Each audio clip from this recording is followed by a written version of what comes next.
Hello, bonjour mesdames, bonjour messieurs. J'espère que vous allez bien, que vous passez une bonne semaine. Nous sommes au mois de novembre. Que le Seigneur bénisse votre mois, qu'il le sécurise, qu'il vous protège et que la grâce de Dieu demeure sur vous.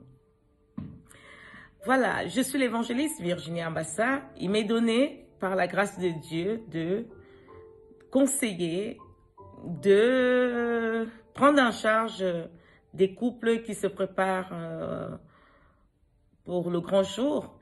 Donc, j'en ai déjà pas mal que je suis et qui sont heureux aujourd'hui par la grâce de Dieu.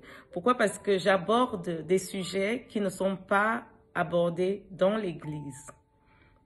C'est important d'avoir la connaissance.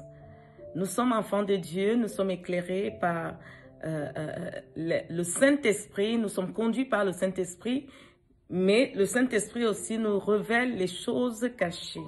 Voilà, la science aussi est importante quand on veut être équilibré. Voilà, nous ne vivons pas seulement dans le spirituel, mais nous vivons dans le monde et dans le monde, nous devons être malins. Voilà, Jésus l'a dit et moi j'applique la parole dans la vie de tous les jours. Voilà, nous avons eu notre émission hier et il y a une personne qui m'a posé la question de savoir s'il était possible d'avoir une relation à distance. À premier coup, j'ai rigolé parce que j'ai pensé que la personne était naïve. Mais non, simplement, il s'avère que nous sommes à l'heure du digital, à l'heure de l'Internet et que beaucoup de personnes se rencontrent par des réseaux sociaux ou par des sites de rencontres. Ce n'est pas mauvais. Mais je pense qu'au bout d'un certain temps, vous devez prendre la décision de vous rencontrer parce que c'est important de rencontrer la personne avec qui vous correspondez. Parce que vous savez, dans les sites de rencontres, il arrive que des personnes présentent des photos dans leur meilleur profil. Et lorsqu'on a ces personnes en face, on se rend compte que peut-être la personne a vieilli et que ce n'est plus la même personne. Alors, il y a souvent des déceptions. Pour éviter des déceptions, c'est toujours mieux de prendre la décision d'aller rencontrer la personne, même si la personne est dans un pays étranger. Ça s'est fait aujourd'hui et ça se passe bien à partir du moment où tu as la connaissance de la personne, que tu connais ses amis aussi. Prendre le temps de poser des questions aux amis, pas seulement aux parents, mais aussi aux amis pour le connaître réellement, cette personne. Vous voyez, c'est l'attitude à adopter avant le mariage.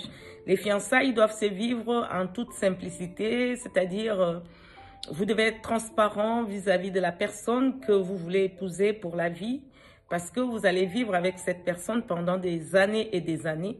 Et nous, en tant qu'Église chrétienne, nous ne voulons pas des couples qui divorcent. Pourquoi? Parce qu'ils n'ont pas réussi leur fiançailles. Les divorces sont souvent suite au fait que les personnes n'ont pas eu le temps de se fréquenter, de devenir des amis. Comme je disais, avec mon mari, ça nous arrive de jouer à la maison.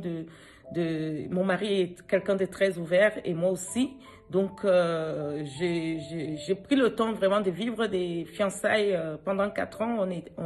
On attendait que, voilà, qu'on soit en symbiose, tout simplement, parce que, voilà, nous avions déjà connu des échecs auparavant sentimentaux et nous avions décidé de prendre notre temps, voilà.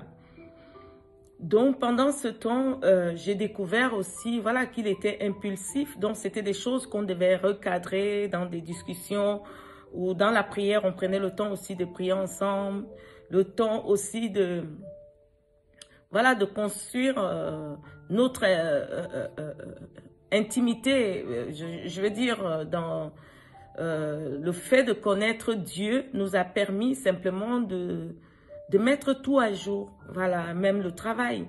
Vous savez, aujourd'hui, les couples qui réussissent aussi, c'est lorsque, voilà, vous êtes une aide pour votre mari, que ce soit dans sa carrière. Et vice-versa, lui m'a aidé dans ma carrière, je l'ai aidé dans sa carrière d'une manière ou d'une autre. Voilà, on s'est construit avant de se mettre ensemble parce qu'on ne voulait pas échouer. On avait décidé de suivre le Seigneur, de répondre à l'appel de Dieu. Mais avant toute chose, on voulait être sûr que notre vie sur la terre, c'est-à-dire les années que nous allions passer ensemble, on était capable d'affronter ensemble les combats, les challenges, les oppositions qui allaient venir au-devant de nous. Donc, ça a soudé notre relation de savoir que voilà, que il y aurait des challenges. Ce serait pas seulement voilà la belle vie où on dit voilà, quand on est marié, on a réussi. C'est vrai de la part de Dieu. Pourquoi? Parce que Dieu aime les familles. Alors, pour moi, en tant qu'enfant de Dieu, le mariage, c'est un ministère. C'est vrai, on doit rendre ministère à son mari, mais le mariage n'est pas une aventure, ce n'est pas la lune de miel tous les jours, c'est faux. Alors, il faut être sûr d'aimer la personne avant vraiment de s'engager. Être sûr que même quand vous êtes fâché, que ça va pas, vous n'allez pas le quitter parce qu'il vous a trompé. Ça peut arriver que le mari tombe ou la femme tombe. Il faut être sûr que voilà que